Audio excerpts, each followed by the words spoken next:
Welcome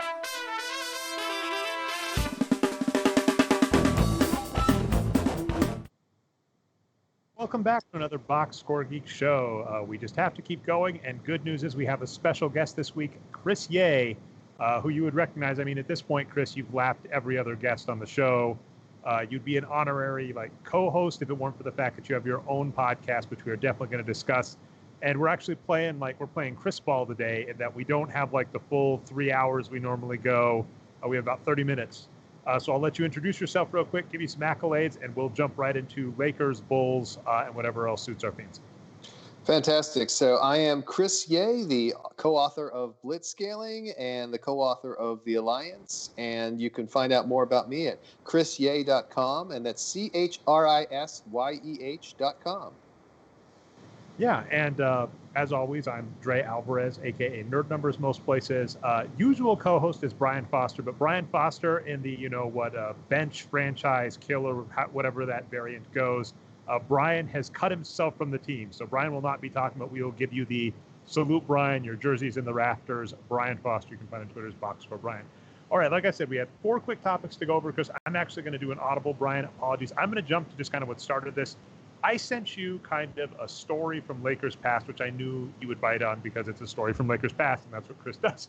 And it was just about Kareem Abdul-Jabbar's skyhook, because I saw an interview where Kareem was saying the reason nobody learns the skyhook nowadays is because everybody's shooting threes. Now, that's a little tenuous. Chris, you actually said he's even revised his own story. Absolutely. I can recall back in the 1990s when Kareem was complaining about these young players, because again, Kareem played until he was 42 years old. So all the players were younger than him by that point.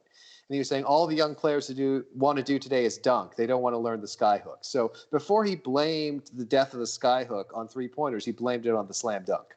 And what's interesting is I think he's right, but he gets to be a classic statistics problem, and causation not being correlation. Because I think the reason most players don't learn the skyhook is coming up through high school and college.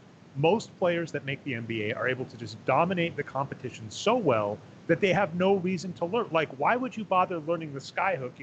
That's difficult. Whereas most players in the NCAA can just dominate, can just steamroll and dunk. And the reason that's problematic isn't actually NCAA or rookie, think Dwight Howard. It's when you get into your 30s and, in Kareem Abdul-Jabbar's case, 40s, that suddenly you're not as athletic and you can't just bulldozer over these young up-and-comers, and being able to take a set shot, that no one can guard is advantageous. And the reason I thought this would pique your fancy too is it seems very busy. One of those cases where Kareem learned a skill that was good for longevity that at the time might not have seemed important. Yeah, and he learned the skill of the skyhook because when he was in the NCAA, he was so dominant that the NCAA literally banned the slam dunk. And so he was forced to learn how to shoot the skyhook because he couldn't just dunk the ball. And it paid off for him because, get this, in the 1985 season, Kareem was 38 years old, and he was still a star player. He had a wins produced per 48 of 207, and he actually won the NBA Finals MVP that year at 38. Which is in the same talk where he was talking about people being in love with three-point shooting, they actually brought up one of his most impressive stats, which I probably have to put up over at nerdnumbers.com. So at nerdnumbers.com, I try and do close to a daily blurb, although I've been slacking the last week, where I put up some stats. And one impressive one is Kareem Abdul-Jabbar, I think, has 15 years in between Finals MVP, a record that will likely remain untouched unless LeBron James plays till he's 43 and wins it in his 43rd season, which I don't see happening. Yeah.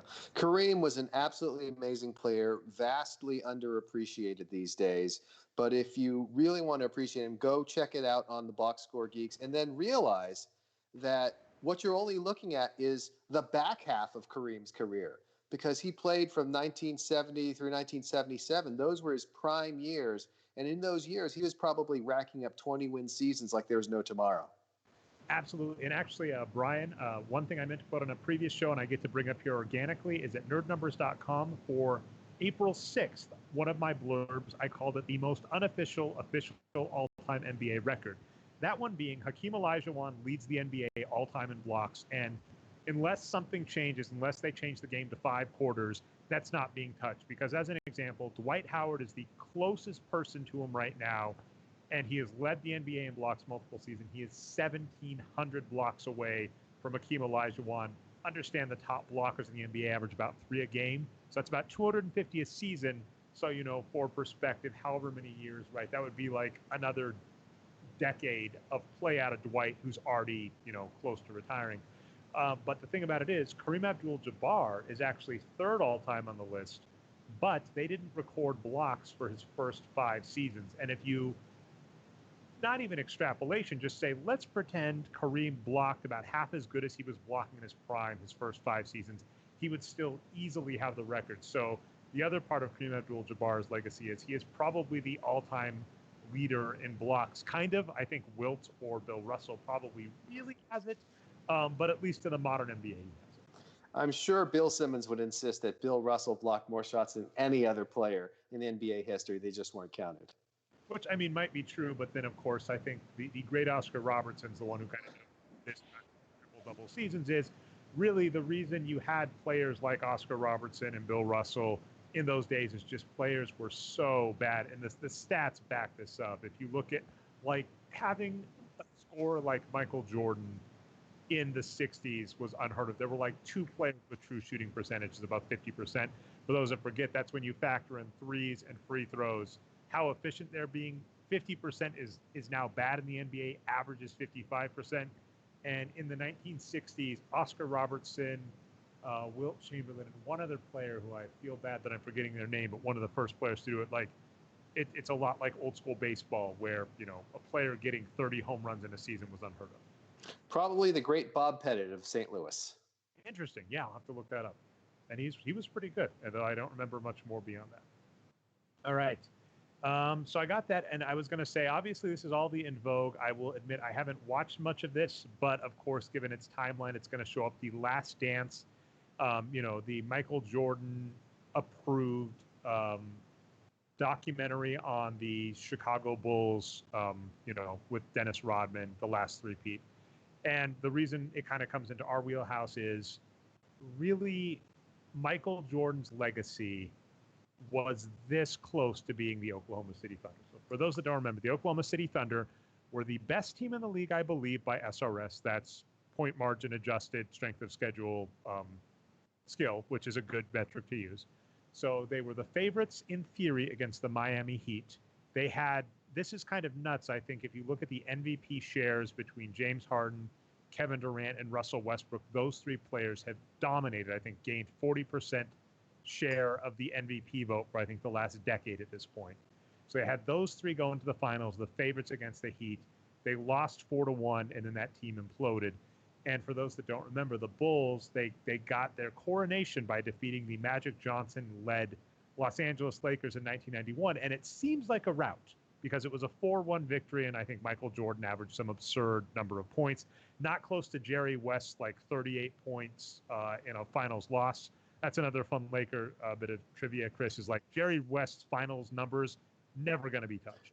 The only NBA Finals MVP from the losing side ever. Yep, and that's true. And then, like I said, if you look at, like, LeBron James's playoff numbers are ridiculous. He's, got the most points, rebounds, all this stuff. The one thing he's never going to touch is Jerry West's, like, playoff finals numbers, which are just absolutely astounding and ridiculous. But the Lakers lose 4-1, and it seems like a rout, except if you go through that series, as I'm sure you've done multiple times, Chris, Game 1 is a close win. Game 3 is a 7-point overtime loss, and anytime it's an overtime loss, you say, hey, that was a bounce away from being a win. Now, in Game 4, James Worthy gets injured, and in Game 5, the Bulls win by 7 points. That's without James Worthy, former Finals MVP. And then, of course, the rough part is if you look at James Worthy's career numbers, he was done. After that injury in the 91 finals, James Worthy is done. And then, of course, the end of that season, unfortunately, is when Magic Johnson contracts HIV and retires prematurely, in the midst of one of the greatest 10-year NBA career spans ever. Yeah, and it's something that people often forget now. Looking back on the finals, the thing about the finals is people often forget what kind of injuries during the finals. And not only did James Worthy go down, but Byron Scott also went down during that particular series.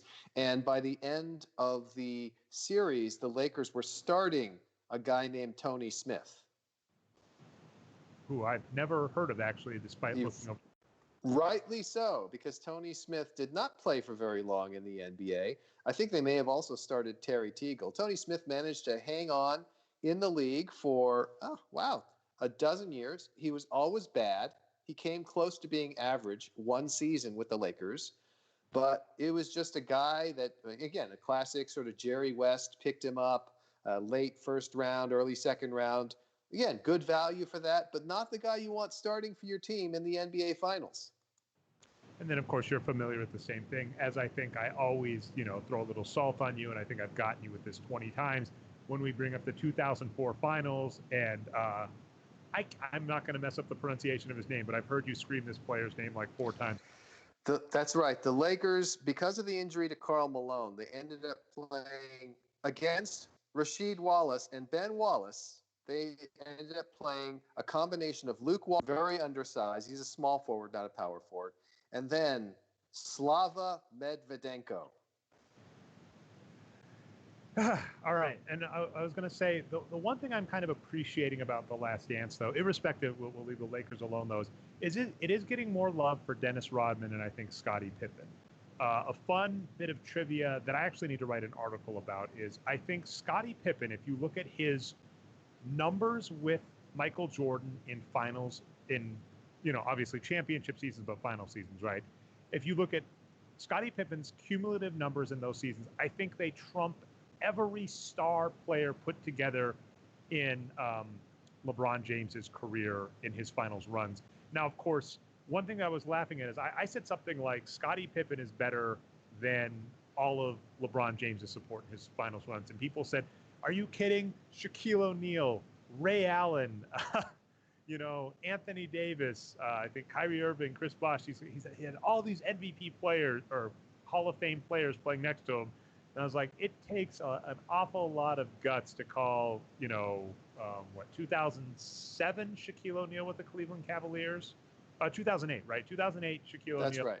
It takes a lot of guts to pretend that's a Hall of Fame Shaq and not the same caliber of Shaq we saw, from 2000 to 2002, those 3 finals, right? One of the only Finals MVP three-peats. I think it's not Walt Frazier. It's Michael Jordan, him, and I don't know if anybody else has done a three-peat. So let's see. I was going to say, there is one player who could approach Pippen, which is Dwayne Wade. But here's the thing. So let's look at Scottie Pippen. So 91, 17.1 wins. 92, 18 wins. 93, 12.9 wins. 96, 14.4, 97, 13.7, and 98, he was injured. He got surgery at the beginning of the season, so only had 6.2, but we won't count that one. The lowest he racked up during that time when he was healthy was 12.1 wins. Across the time that Dwayne Wade and LeBron James were on the same team, which is to say 2010, 2011, 2012, those were their 13 and 14. Those were their great seasons. In 2010, 2011, Dwayne Wade had 13.9 and 13.5 wins. And then he never came close to that after that. He got 10.9 in 2013. So the best season of Dwayne Wade with LeBron James came in a season where they didn't win the championship. The best season in which they did win a championship, there was only one Pippen season where he didn't have as many wins. So Pippen was clearly superior than Wade, and he was clearly the best supporting character, a better supporting character for Michael Jordan than any of LeBron's teammates. And I mean, a lot of that comes down to luck and health. We talk a lot about that in that Wade if you look at Wade, the Dwayne Wade that took the 2006 Finals MVP, that player, freaking amazing. And as you noted, right, the first year with LeBron James, absolutely phenomenal. He just couldn't stay healthy. And a lot of NBA history, Michael Jordan's legacy itself, we were talking about this, the Lakers, right? The Lakers fell apart. The Lakers were a really, really good team that just, losing James Worthy and Magic Johnson, and them, of course, the Boston Celtics, Larry Bird retires early because of back injury, as well as they had a number 2 pick that they used on Len Bias. A lot to talk there too, because that also helped fuel a lot of the drug problems. Not Len Bias directly. A lot of the policies after Len Bias' death kind of went off the rails. Was it's amazing how often sports are center for these things happening. But the Celtics magic Lakers just exploded, and that left this chasm for the Bulls to take over. And I've got to throw this one out there too, Chris. The Portland Trailblazers just could never get the job done, despite being the favorable team a few times. There is a rumor that Greg Steele put on Twitter today that he claims is verified by Hakeem Olajuwon. There was a claim that there was a point where Ralph Sampson was on the block for Clyde Drexler, and Rockets didn't want to pull the trigger. Now, of course, they pulled the trigger a decade later to get Clyde Drexler and win a title with him. But imagine if the Houston Rockets with Hakeem Olajuwon and Clyde Drexler, what was the, I can't, Brian's not going to talk, which is a bummer, but they went to the same school together. Yeah, University of Houston. That's right. Phi Slamma Jamma. Said I was going to bait you, Brian. I got you because I forgot it. But yeah, the Phi Slamma Jamma almost got back together, and they could have probably won a couple titles in the middle of the 80s. So I think the Lakers are lucky that did not happen. Now, again, what we should say is that the Bulls were a very good team. It wasn't a fluke that they won. When they beat the Lakers in 1991, the Bulls had been a better team in the regular season. They produced more wins, both in terms of wins produced and in terms of their actual record. And they had outstanding wins produced for all of their championship seasons. So the Bulls are not a fluke. The Bulls deserved their victories, but we sometimes forget how close some of these things were, and that it wasn't foreordained that Michael Jordan would always win. Well, yeah, so I think what's key about that is, right, 92, the Bulls have one of the greatest regular seasons of all time. Just that goes, you can go check that out, Basketball. But I'm saying in 91, had the Lakers managed a minor upset. So if you look at the Lakers versus the Bulls, yes, the Bulls were the favorite, but the Lakers, maybe a 55-45 if everybody's healthy underdog, and you can see that, right? I mean, yes, it was 5 games, but it was a close 5 games. If that happens, then the Bulls might implode, and you don't get 92 and 93. And then, of course, let's not forget Dennis Rodman falling into the laps. My dog Moby is so incensed by this because Dennis Rodman for Will Perdue is so bad. I think the comparison I made is it puts the Kwame Brown to Pau Gasol trade to shame, and that is one of the most lopsided trades in NBA history as well. I'll never understand why Memphis made that trade. Never, ever, ever. But you know what? We Laker fans are not going to object too much. Sometimes you got to get lucky and trade for Pau Gasol. Sometimes you got to get lucky and be able to trade for Kareem Abdul-Jabbar. Sometimes you have to be able to trade a broken down Gail Goodrich for a first-round pick that turns into Magic Johnson, or another first-round pick that turns into James Worthy. Yeah, and I mean that's a fun story too. I'll try and remember to put the show notes that James Worthy, because that relates to Ralph Sampson. I got you to comment on that piece back in the day, which is basically the Lakers really wanted Ralph Sampson because they whiffed on Ralph Sampson. They ended up with James Worthy and Kareem Abdul-Jabbar sticking around. Both of those players go on to win Finals MVP, so it worked out okay for them. All right, Chris, we got about 10 minutes left with you. What I wanted to say is we were talking pre-show about how sucky COVID is. Obviously, we're in the middle of the pandemic, the 2020 pandemic. And all I'll say is I feel bad calling this a silver lining because it comes directly at your expense, which is you are a fantastic public speaker that has done lots of travel. And because you've been grounded because of COVID, you've been podcasting more in part. I think you were also going to do a Harvard Business School reunion that got canceled for the same reason. And you, being the entrepreneur you are, said, I'm going to make lemonade out of these lemons. Said, I'm going to still catch up with all of my former Harvard Business School alumni. We're still going to talk, but hey, if we're going to do it, we can record it. And so I really have to shout out your podcast, which has been fantastic and getting much more content than normal, which I really appreciate. So again, I feel bad because I'm like, this is better for me. I get more Chris Ye, but the reason I get more Chris Ye is because you can't go out and do your normal speaking tours, which many more people and, more lucrative for you. But one silverest lining, and, I appreciate that you made that lemonade out of lemons. And then I would say, if you wanted to speak to any of those, I mean, you've recorded a ton. How did that actually pop into your head? Is it just the classic, you did the podcasting with Mental Samurai as well? Mention in a second. Yeah, so I've always been a fan of podcasting going back a long time. I've been listening to podcasts for a decade now. And I always wanted to get into podcasting. I love talking, so it was a natural thing. But there used to always be so much fiddling around required. And Brian can speak to this in terms of the amount of work it takes to put out a podcast. But the tools have been getting better and better. And what really tipped it for me was, so I did the Mental Samurai podcast because it was a specific moment in time, the only time in my life that I've been on prime time network television. So I figured I might as well take advantage of it.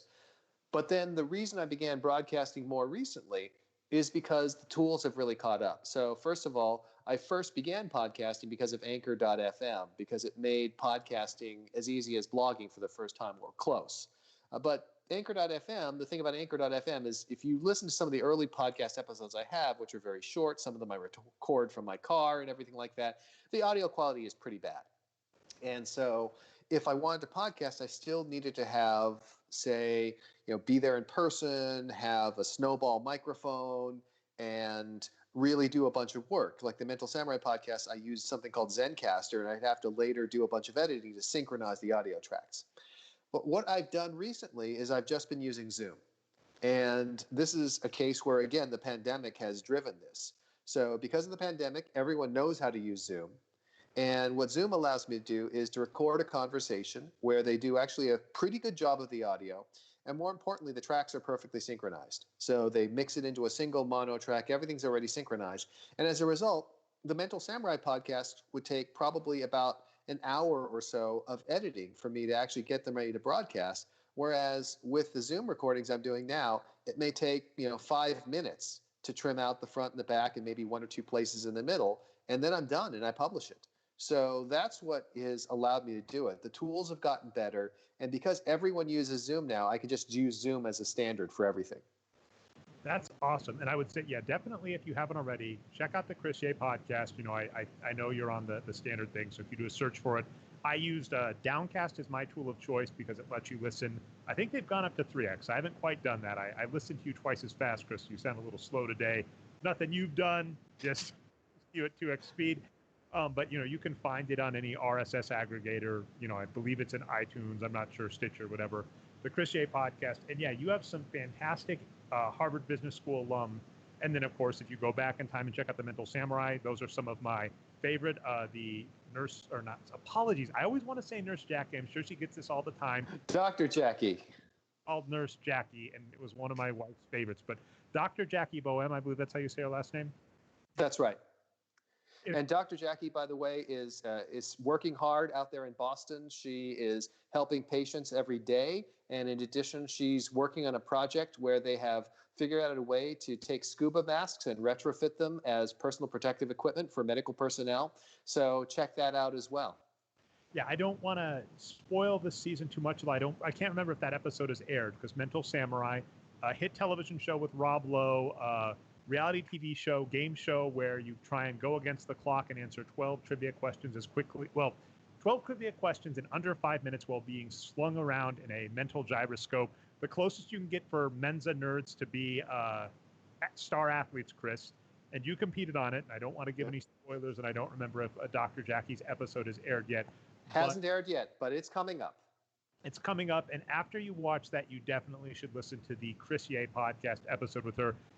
I think it's only like 35 minutes. It flies by and is remarkable. And like I said, you're a recent Harvard Business School alum. I can't even speak to all of them, and I'm actually behind one or two on those. And then well, you've got there've been a couple of other ones so I have.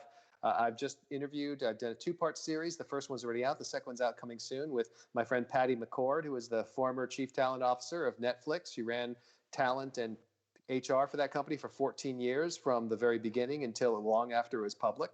And I will probably also be interviewing my old professor, Richard Tedlow, a very famous historian at Harvard Business School. We'll be talking about the impact of charisma on politics and corporate life. And then I also have to give one last shout out because it's just right in my vein, Chris. I appreciate it. We're the Boxscore Geeks. You and Scott have blitzscaling ventures, and you actually have a box score for investment opportunities using the blitzscaling model. I was going to ask this question. I think it's a good question to end on, and then we will let you go because I have a call coming up. I was going to say, are you recording these box scores? Because it is, if you want to hear venture capitalists talk about investment opportunities and how they think about things, this is a nice, put your ear against the door and listen. Like I said, Scott Johnson speaks with you, and you actually put very concrete numbers about how you evaluate companies. Yes, so we actually do have a database. Unlike the Boxscore Geeks, we don't make it public because we are trying to make money off of those numbers, but we do actually have a database. It is, funny enough, the easiest thing was just to do a giant Google sheet, given sort of where we stand right now and how the numbers feed in. But we have a giant Google sheet that monitors something like 2,000 deals so far. That is amazing, and I think you can catch 5 to 10 of them if you listen to the podcast. So Yep. Only a very small slice of your database, but if you're interested in it, it is definitely a fun thing to listen to. All right, Chris, we got in under 30 minutes. Let's do outro credits. Let you plug your stuff one more time, and then I'll let you get on with your night. And I really appreciate your time. Huge thanks, Dre, and thanks to you, Brian, as well, for making it happen on short notice. So, of course, you should just go visit chrisyeh.com, CHRISYEH.com. That'll give you pointers to everything. You can even click on the podcast link. That'll take you to the web link for the podcast. Although, again, you should just be able to search Chris Yeh podcast on whatever your podcatcher is. And then for Dr. Jackie Boehm, I was just going to mention her organization is maskson.org. So support maskson.org and the great work they're doing in protecting our healthcare workers. Awesome. Thank you so much again. Again, this is the Boxscore Geek Show. We too, you can find us the Boxscore Geek Show on any aggregator feed. Site is boxscoregeeks.com. We usually go live Tuesdays around 9:30 p.m. Eastern Standard Time, sometimes earlier when we're talking to people on the West Coast. I've been your host, Dre Alvarez, aka Nerd Numbers, co-host Brian Foster, Boxscore Brian, guest again, Chris Yeh on Twitter as well, same name. Thanks so much, and we'll see you next week or 2 weeks, sometime. Whenever we see you next, we'll see you.